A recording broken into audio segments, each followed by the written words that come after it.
Begging doesn't work. Explaining doesn't work. And here's the one that's going to sting a little bit. Even being a good provider doesn't work either. Not when she's emotionally checked out of the marriage. Not when she's already told you that she's unhappy. Not when she started using the D word, divorce. If you're watching this video and your wife has asked for a divorce, you're probably doing everything you can think of to turn her around and nothing is working. Or maybe you've had these long, big conversations with her. Maybe you've promised to change. Maybe you've bought flowers or planned a date night or picked up extra chores around the house. And she's still cold to you, still distant, still not there. And the more you reach, the further she pulls away. Well, today I'm going to tell you exactly why that's happening and what to do instead. Because winning your wife back is not about doing more. It's about doing something completely different. And most men never figure that out until it's too late. Hi, my name is David Fry, and I'm the founder of MarriageHabits.com and the creator of the High Value Husbands coaching program. In High Value Husbands, I train and mentor husbands to own up, grow up, and show up so that they can re-attract the love of their wives and save their marriage. I've been married for 35 years to my wonderful wife Ingrid, and I've coached many husbands who were standing right where you are right now, scared, confused, doing everything wrong with the best intentions. And in this video, I'm going to discuss 6 toxic habits that you probably have that are moving your wife even farther away from you. And I'm going to teach you 6 positive habits, I call them power habits, to focus on to turn your marriage around. Let's start with the first thing that's probably costing you the most, toxic habit number 1, which is using logic to solve an emotional problem. You're a logical guy. When something's broken, you find the problem, you fix it. That works great at work. It works great with your car, with your finances, even with your kids' homework. It does not work with your wife's heart. And if you've been using logic to try and fix your marriage, here's what's happening. Every time you do it, you're making the problem worse. She tells you she's unhappy. You walk her through the reasons why she shouldn't be. The house, the income, the kids, the vacations, the stability that you've built together. You mean it as love. You mean it as evidence of your love.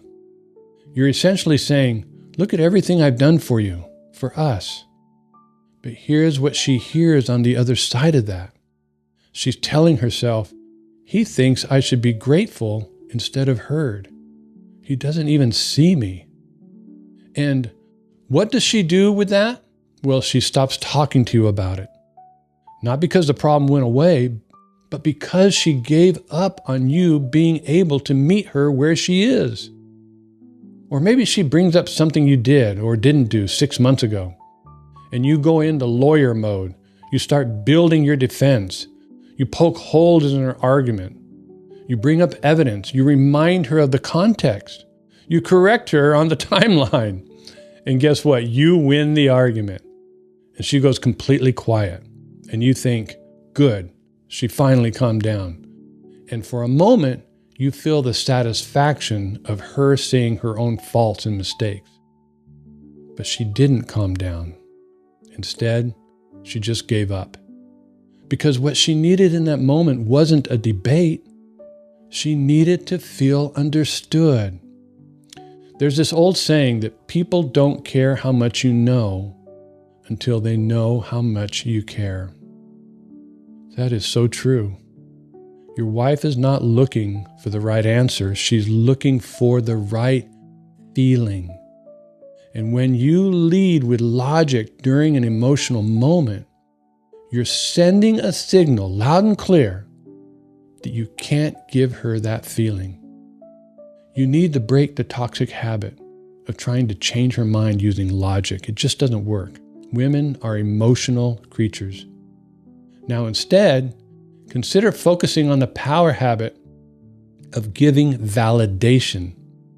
When she's emotional, when the storm is happening, your only job is to validate her feelings, not solve her problems, even if that storm is about you.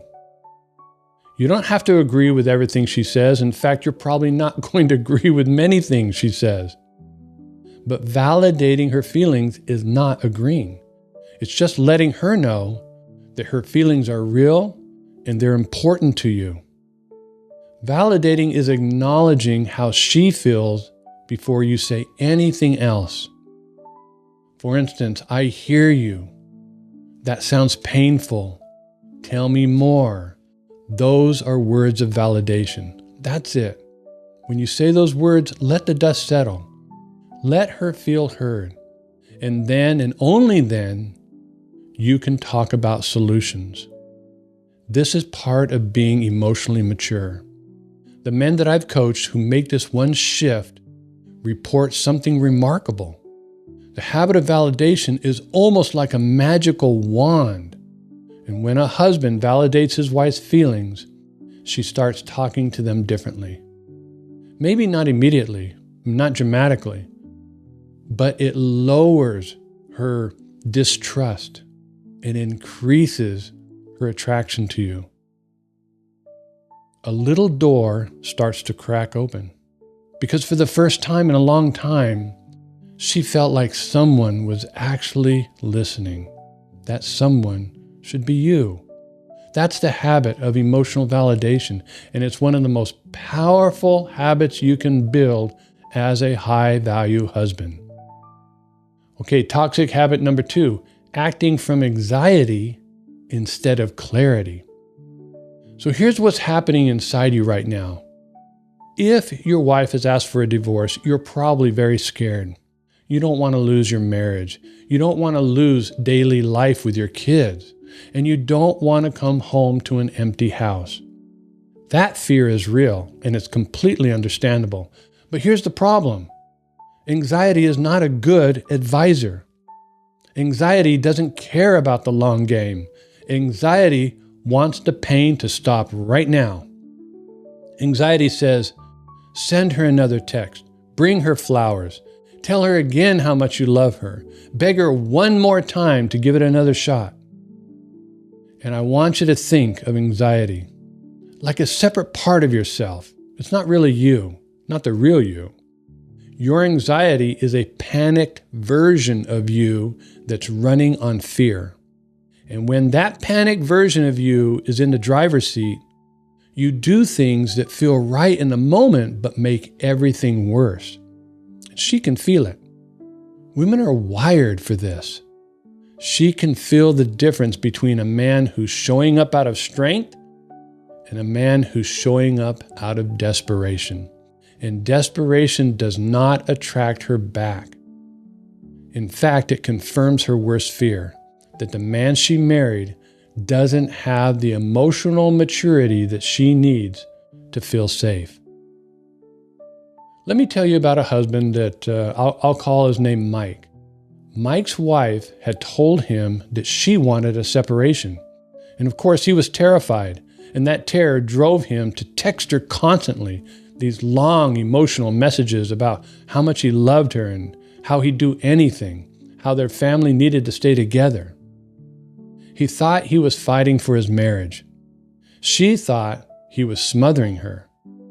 Every message confirmed that Mike wasn't capable of giving her space, that he needed her in order to function. And that need, that desperation, was exactly what had been quietly pushing her away for years. When Mike finally learned to pause, to recognize when anxiety was driving his habits, that's when everything changed. He stopped texting every hour. He stopped bringing up the marriage every single night. He focused on himself. He started to work out in a gym. He reconnected with a few close friends, and he started building the power habits of a man that he could respect. And slowly, very slowly, she started looking at him differently. Not because he fixed the marriage, but because he became a man that she could see herself wanting to come back to. That is the key. Here's the habit that I want you to build or to focus on. Before you act, before you send a text or have the conversation or make that grand gesture, just pause. Pause and ask yourself this question. Am I acting from clarity right now? Or am I acting from anxiety? If it's anxiety, wait, pause. Whatever you're about to do can wait, because even the right habit delivered with desperation will land wrong. Manage the anxiety first and then act. Toxic habit number 3, getting advice from the wrong people. When a marriage starts to fall apart, most men do one of two things. They keep it completely to themselves, or they talk to their friends and family. And I want to be careful here because your people love you. You love your people. Your brother, your best friend, your dad, they want to help you, especially your mom. But here's the problem. They're not equipped to help. Most of the advice well-meaning people give in a marriage crisis is either too simple, too one-sided, or just flat out wrong. Advice like, she's just going through something, give her space, she'll come around. Or, you're a good guy, she doesn't know how good she has it. Or, bro, stop chasing her, play it cool, make her miss you. Now, some of that feels good to hear. None of it is going to save your marriage. The insights you need right now are accurate ones, and accurate advice changes everything. Here's an example of what I mean. Most husbands in a marriage crisis look at their wife's behavior and they see selfishness. She's pulling away, she's cold, she's focused on herself, her friends, and her own needs. And it's easy to label that as selfish, or ungrateful, or unfair. But here's what accurate advice reveals. Her pulling away isn't selfishness, it's protection. She's been reaching for you emotionally, maybe for years, and feeling like her needs don't matter to you. So she stopped reaching. She built a life inside the relationship that didn't depend on you showing up, because depending on you to show up had let her down just too many times. And that's not selfishness. That's a woman who got tired of being disappointed.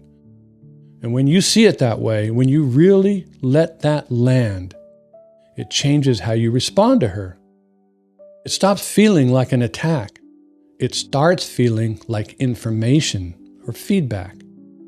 And that information or feedback tells you exactly what to build. Seek out people and resources that understand what's actually happening in a marriage crisis. Not people who are just going to take your side. People who are going to tell you the truth. Because the truth, even when it's uncomfortable, is the only thing that gives you a real path forward. Toxic habit number 4, not forgiving her. Now, this one's going to be hard to hear, but it might be the most important thing I say in this video.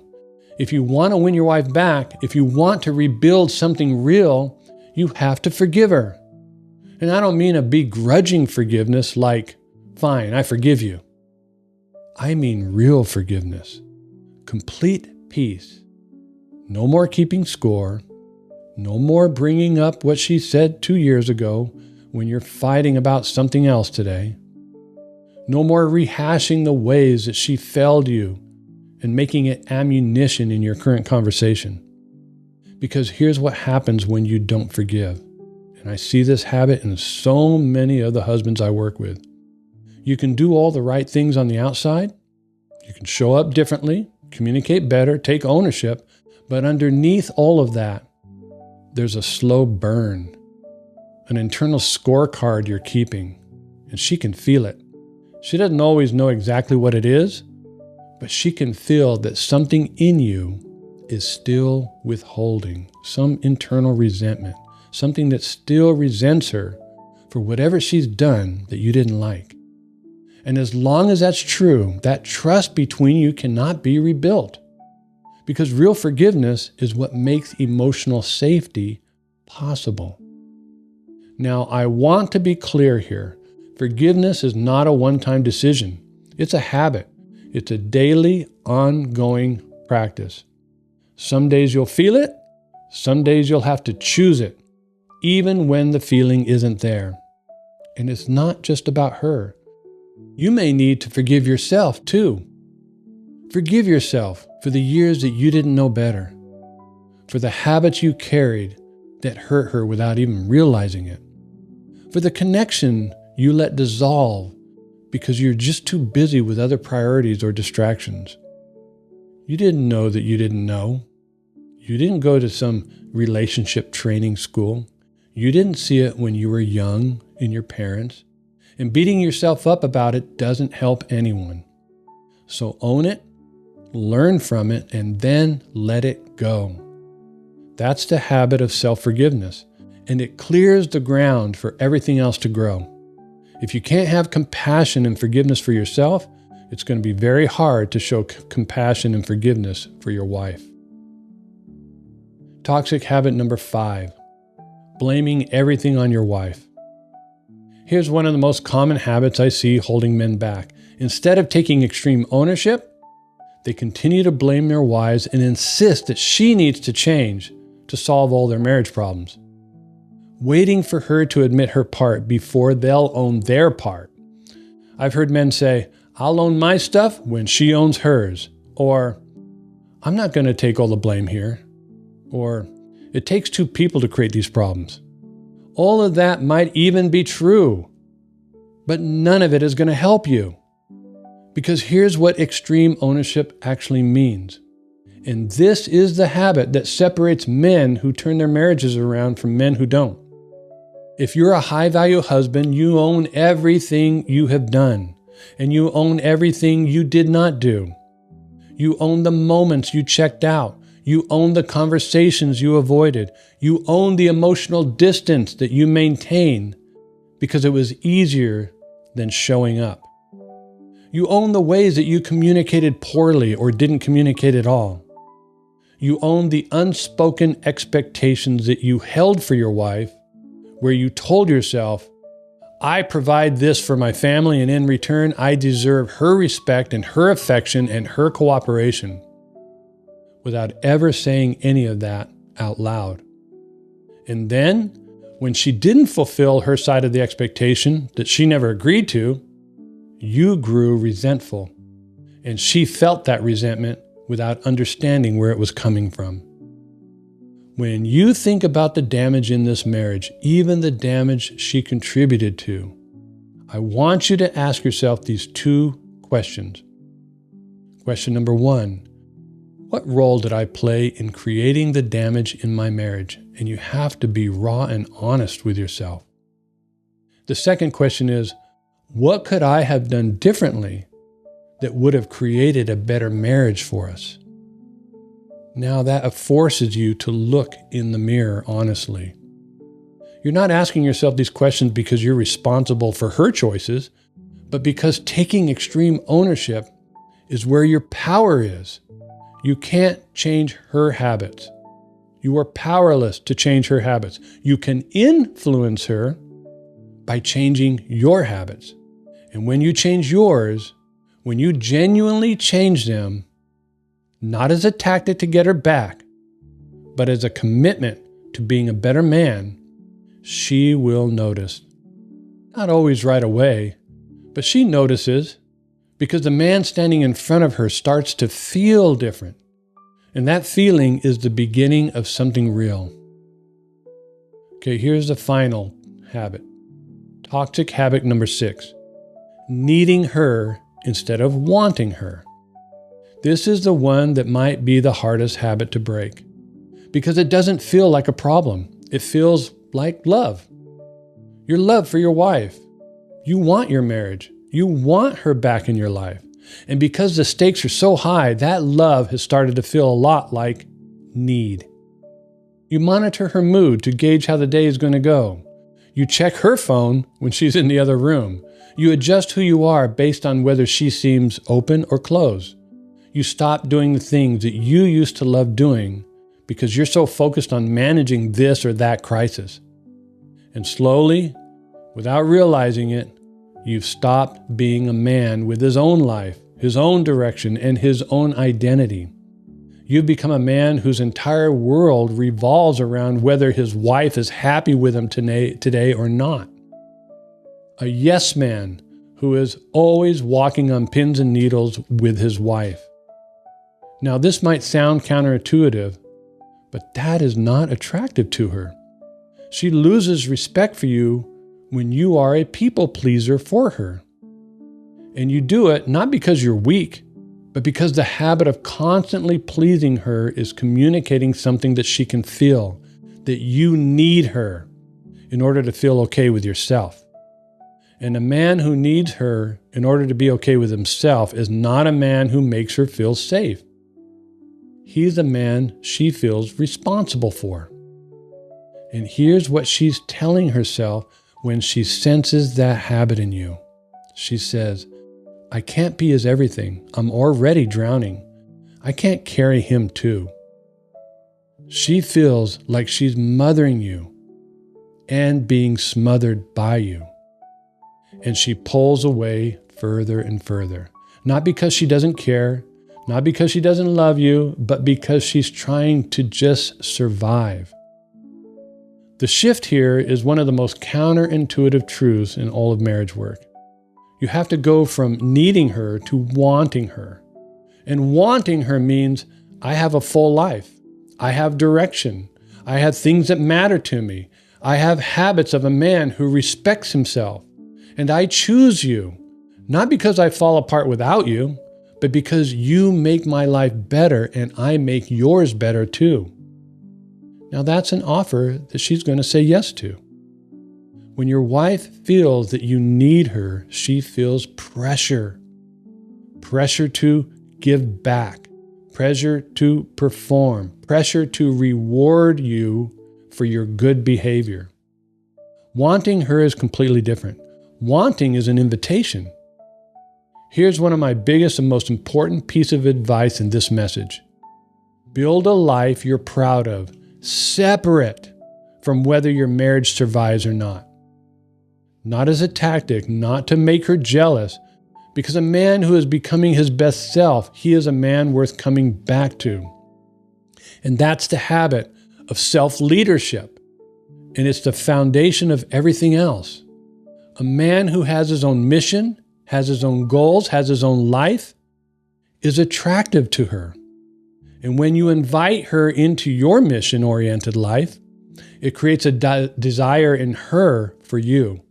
She'll want to follow you and be a part of where you're going and what you're doing. She wants leadership. That creates attraction. Okay, here's what I want to leave you today with. Winning your wife back is not about grand gestures. It's not about the right words at the right moments. It's not about convincing her of anything. It's about building power habits, one by one, that make you the kind of man that she can trust again, respect again, and eventually want to be close to again. It's a process, not an outcome. And the men who understand that, the men who commit to the process, even when it's uncomfortable, even when she's still cold to you, even when there's no guarantee, those are the men who give their marriage a real fighting chance. That's why I always say, own up, grow up, and show up. It's my 3-step system for helping men to win their wives back. That's what high-value husbands do. Now, if this video is connected with something real in your situation, I'd love to have a conversation with you. Head on over to highvaluehusbands.com and see what my coaching program is all about. And if it appeals to you and you qualify, we'll have a one-on-one conversation. Our conversation won't be a sales pitch. It'll be a real conversation about where you are and what your best next habit looks like. And if you're not ready for that yet, that's fine, I get it. Just keep watching and keep learning. And remember, the quality of your habits determine the quality of your marriage. Make it a great day.